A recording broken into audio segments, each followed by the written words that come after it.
Hello agree students, आज हम पढ़ने वाले हैं एस्कैरिस के जननांग।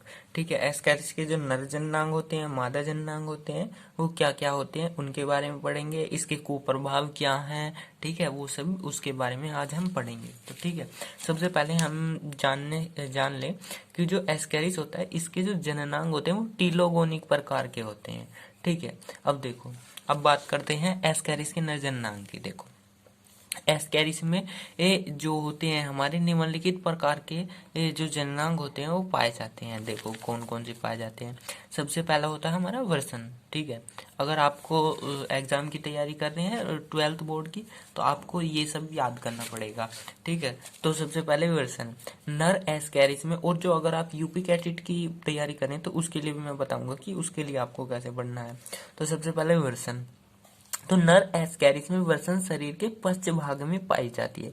ठीक है, शरीर का जो पिछला भाग होता है उसमें हमारा वसन पाया जाता है। ठीक है, और इसका जो एक सिरा होता है वो बंद होगा और दूसरा सिरा शुक्र वाहिनी में खुलता है। ठीक है, सब पहला सिरा बंद होगा, दूसरा शुक्र वाहिनी में खुलता है और शुक्र जनन की क्रिया के द्वारा अनेक शुक्राणुओं का निर्माण होता है इसमें। ठीक है, इसके बाद बात करते हैं शुक्र वाहिनी की। ठीक है, ये क्रम से चल रहे हैं। ठीक है, सबसे पहले वर्सन था, फिर शुक्रवाहिनी। तो एस्कैरिस में क्या होता है हमारा, जो शुक्रवाहिनी होती है वो एक शुक्रवाहिनी पाई जाती है जो कि हमारी वर्सन में बने शुक्राणुओं को शुक्राशय तक ले जाने का कार्य करती है। ठीक है, अब बात करते हैं शुक्राशय की। सबसे पहले वर्सन पढ़ा जिसमें क्या होता है, वर्सन में हमारे शुक्राणु बनेंगे। ठीक है, इसके बाद वर्सन में शुक्राणु बने, शुक्रवाहिनी से जो हमारे शुक्राणु है वो वर्सन से होते हुए शुक्रवाहिनी से होते हुए शुक्राशय तक जाएंगे। फिर इसके बाद ये जो शुक्राशय होता है ये शरीर के पश्च भाग में फैला रहता है, और जो हमारा वर्सन था वो भी शरीर के पश्च भाग में था फैला रहता है। इसके अगले सिरे पर शुक्रवाहिनी तथा पीछे की ओर स्खलन नलिका में खुलती है। ठीक है, जो ये शुक्राशय है तो एक सिरा तो इसका शुक्रवाहिनी में, जिससे कि शुक्राणु हमारे वर्सन से हमारे शुक्रवाहिनी से होती है शुक्राशय में आएंगे, और शुक्राशय से एक और स्खलन नलिका खुलती है, जिससे क्या होता है, जो शुक्राणु है हमारे स्खलन नलिका में से होकर चले जाते हैं। अब स्खलन नलिका क्या होती है, ये जो होती है हमारी, ये संकुचनशील नलिका है जो मलाशय से जुड़कर अवस्कर मार्ग बनाती है। ठीक है, क्या है, संकुचनशील नलिका है, और ये क्या होती है हमारी मलाशय से जुड़ेगी और अवस्कर मार्ग बनाती है।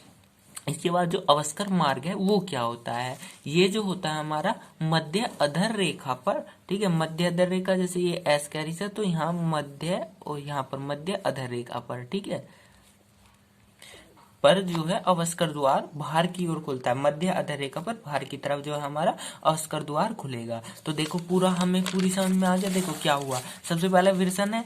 ठीक है, विरसन में क्या हुआ, हमारे शुक्राणु बने, शुक्राणु बनने के बाद किससे, शुक्रवाहिनी से होते हुए शुक्राशय तक गए। ठीक है, शुक्राशय में क्या हुआ, शुक्राशय का एक सिरा स्खलन नलिका से जुड़ा हुआ था।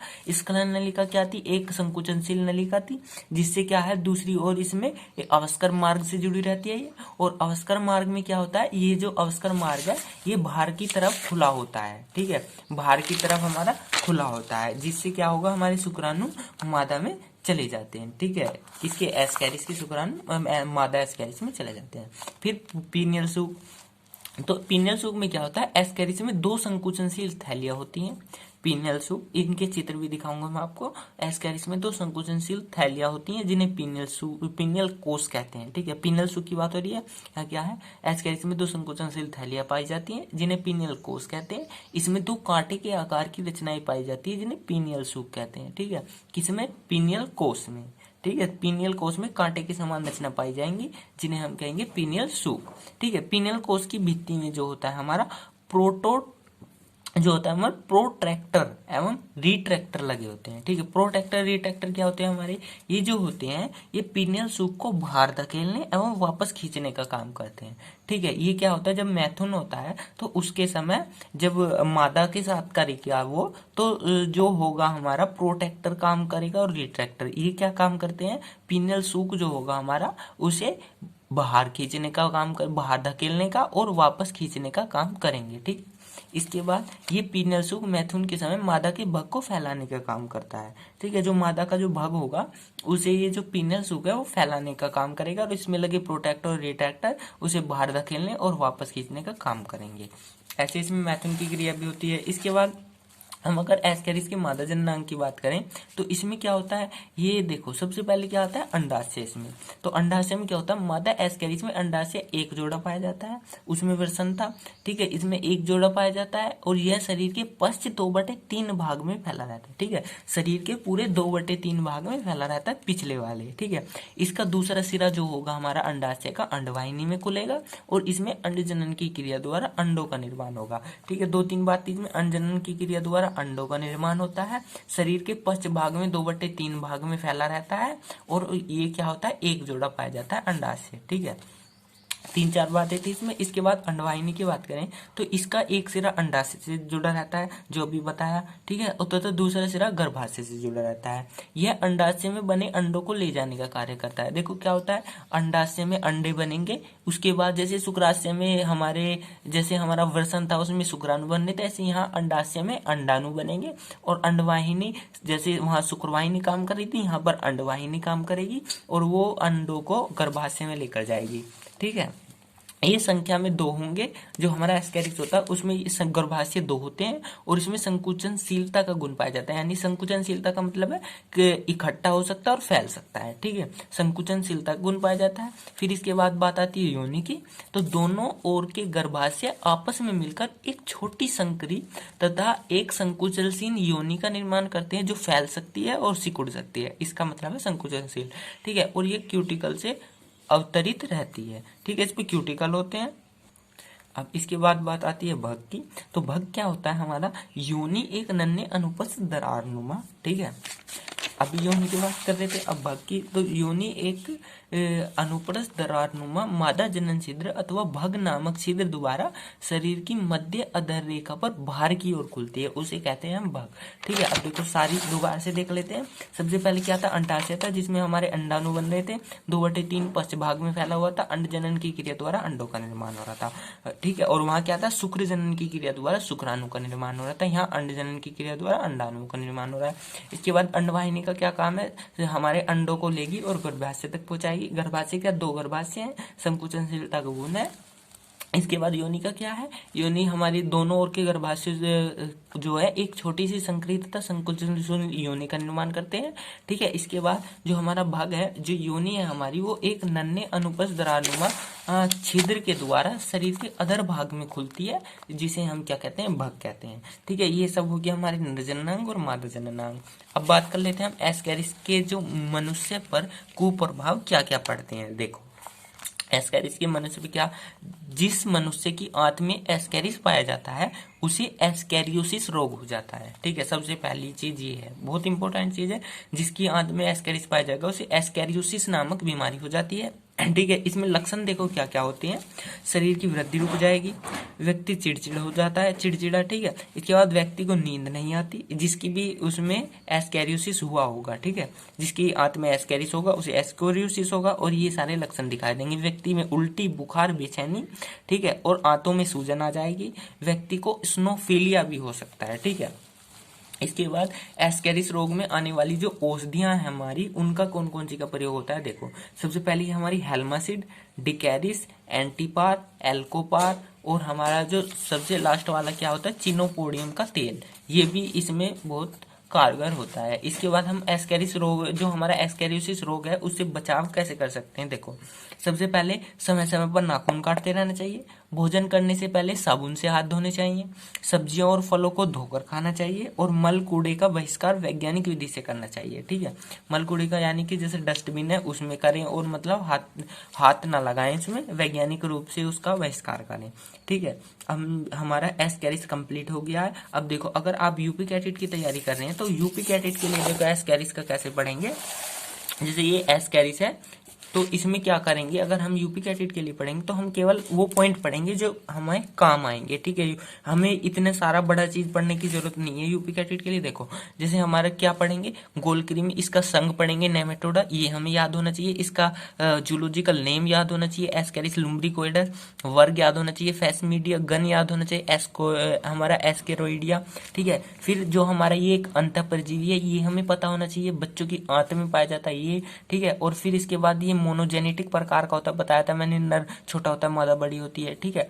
तो ये बात पता होनी चाहिए। इसके बाद जो हमारा नर है उसमें जनन छिद्र और गुदा छिद्र अलग अलग होते हैं, ये बात। इसके बाद जो हमारा एस्कैरिस है, जो हमारी मादा होती है वो पीछे जो हमारा नर होता है वो पीछे से मुड़ा हुआ होता है और मादा पीछे से सीधी होती है, जबकि मादा पससिरा सीधा होता है। ठीक है, इसके बाद लैंगिक जनन पाया जाता है, एक लिंगी होती है। ठीक है, इसके बाद हमारा पीनियल सूक पाया जाता है। इसके बाद एकल वर्षनीय है, अमीबासम है, जो इसके शुक्राणु होते हैं वो अमीबासम होते हैं। इसके बाद जननांग जो होते हैं हमारे टीलोगोनिक प्रकार के होते हैं। ठीक है, इसके बाद देखो इसमें क्या होता है, इसमें लगभग 270 लाख, ठीक है, निषेचित अंडे संग्रहित रहते हैं, किसमें, इसके अंडाशय में। ठीक है, ये वाली बात याद होनी चाहिए। एस्कैरिस के होठ लीफ होते हैं जो संवेदी एवं डेंटिकुलम होते हैं, डेंटिकुलेट होते हैं। इसके बाद जो हमारा ये है जो लंबवत पेशियां, इसमें वर्तुअल जो हमारी वर्तुल पेशियां होती हैं इसमें वो अनुपस्थित होती हैं, लेकिन लंबवत पेशियां 150 के 4 समूहों में उपस्थित होती हैं। ये सारी चीजें हमें छोटी छोटी बात हमें याद होनी चाहिए एस्कैरिस के बारे में। जैसे एस्कैरिस में 5 स्यूडोलोसाइट्स होते हैं। ठीक है, निषेचित अंड के चारों 3 परतों के बनी सिस्ट पाई जाती है। फिर हम बात करें जो गोलकृमि है, इसमें गोलकृमि का मतलब भी हमारा एस्कैरिस ही होता है। ठीक है, फिर स्यूडोसील की उपस्थिति कारण ये अनेक चपटे कृमि से भिन्न होते हैं। ठीक है, चपटा कृमि अलग है। ठीक है, तो इसमें स्यूडोसील पाया जाता है जिसके कारण ये चपटे कृमि से भिन्न हो जाते हैं। ठीक है, और इसमें रैबिडिफॉर्म जो हमारा रैबिडिटिफॉर्म लार्वा होता है वो पाया जाता है, जो कि यही हमें संक्रमित करता है, रैबिडिटिफॉर्म लार्वा। ठीक है, एस्कैरिस का ये संक्रमक होता है, यानी कि संक्रमित करता है। इसके बाद बात करें हम एस्कैरिस में उत्सर्जन की मुख्य कोशा रेनिटी कहलाती है, ये भी पता होना चाहिए। जो इसकी मुख्य कोशा है उत्सर्जन की वो क्या कहलाती है, रेनिटी है एस्कैरिस में। और ये हमारा जो है अमोनोटैलिक और यूरियोटैलिक दोनों प्रकार का होता है। अब अमोनोटैलिक का मैंने बताया था, जो अमोनिया का उत्सर्जन करता है अमोनोटैलिक, यूरिया का उत्सर्जन करता है यूरियोटैलिक। ठीक है, एस्कैरिस अब देखो जो हम है मनुष्य है वो कौन सा होता है ये आपको कमेंट में बताना है। ठीक है, इसके बाद एस्कैरिस में पाचन अंतःकोश क्या है, ये होता है जो हमारा पाचन है एस्कैरिस में वो अंतःकोश के होता है, यानी कि कोशिका के अंदर होता है। फिर इसके बाद चिनोबोडियम के तेल का प्रयोग करके हम इसे आंत से बाहर निकाल सकते हैं। और हमारी एक और इम्पोर्टेंट चीज है इसमें, देखो जो हमारा एस्कैरिस होता है इसका जीवन चक्र क्या होता है, ये भी आ जाता है कभी कभी एग्जाम में आपके, कि जो एस्कैरिस है इसके जीवन चक्र का वर्णन कीजिए। तो देखो सबसे पहले क्या होता है, हमारा मादा अंड होता है, नर शुक्राणु होता है। ये क्या होगा, सबसे पहले हमारा वयस्क है। देखो सबसे पहले यहाँ से चलेंगे वयस्क। ठीक है, वयस्क से क्या होगा, वयस्क के मादा अंड और नर शुक्राणु मिलेंगे, क्या होगा, हमारा निषेचित अंड बन जाएगा। ठीक है, इससे क्या होगा, हमारा पोषद के मल के साथ ये जो बाहर आ जाएंगे, जो अंडे होते हैं ये बाहर हो जाएंगे। ठीक है, बाहर आने के बाद ये किस में कन्वर्ट हो जाएंगे, हमारे रैबिडिटिफॉर्म लार्वा में। ठीक है, अब जो हमारा ये लार्वा है यही हमें संक्रमित करता है। ठीक है, जो नए किसी पोषद में जाएगा उसमें रैबिडिटिफॉर्म लार्वा जाएगा, नए पोषद द्वारा निकलना। देखो जैसे ये हमारा लार्वा है, ये हमारे भोजन पे या किसी भी चीज पे आ जाता है कहीं से। ठीक है, जैसे ये पहले बताया इन्होंने, क्या निषेचित अंडा पोषद के मल के साथ बाहर आ जाएगा, जिस भी पोषद के अंदर था वे अंडे बाहर आ जाएंगे, और बाहर आने के बाद रैबिडिटिफॉर्म लार्वा बन जाएगा। और लार्वा जो हमारा नया पोषद है, किसी के भी बच्चा है कोई भी है, उसमें क्या होगा, खाने के द्वारा अंदर चला जाएगा पेट में। ठीक है, इसके बाद हमारा आंत में जाएगा, और आंत में क्या, हमारी जो आंत है उसमें क्या होगा, अंडोदभेदन होगा। ठीक है, अंडोदभेदन के बाद ये हमारा यकृत महाशिरा में चला जाएगा, जो हमारे पेट में होती है यकृत महाशिरा उसमें जाएगा। फिर उसके बाद यकृत में जाएगा, यकृत में जाने के बाद यकृत कोशिकाओं में जाएगा, यकृत कोशिका में जाने के बाद हृदय में जाएगा। ठीक है, हृदय में चला जाएगा, फिर उसके बाद फुफ्फुसीय शिरा में जाएगा। ये देखिए कितनी बड़ी लंबी यात्रा करता है। फुफ्फुसीय शिरा में जाने के बाद फेफड़ों में जाएगा, श्वसनिकाओं में जाएगा, श्वसनी में जाएगा, श्वसनी में जाके फिर श्वास नली में जाएगा, ग्रसनी में जाएगा, भोजन नली में जाएगा, और भोजन नली में जाने के बाद अमाशय में जाएगा, और अमाशय में जाने के बाद आंत में चला जाएगा, और आंत में फिर से वयस्क। ठीक है, वयस्क होने के बाद फिर यही इसका जीवन चक्र चलता रहता है। तो ये था हमारा एस्कैरिस का जीवन चक्र।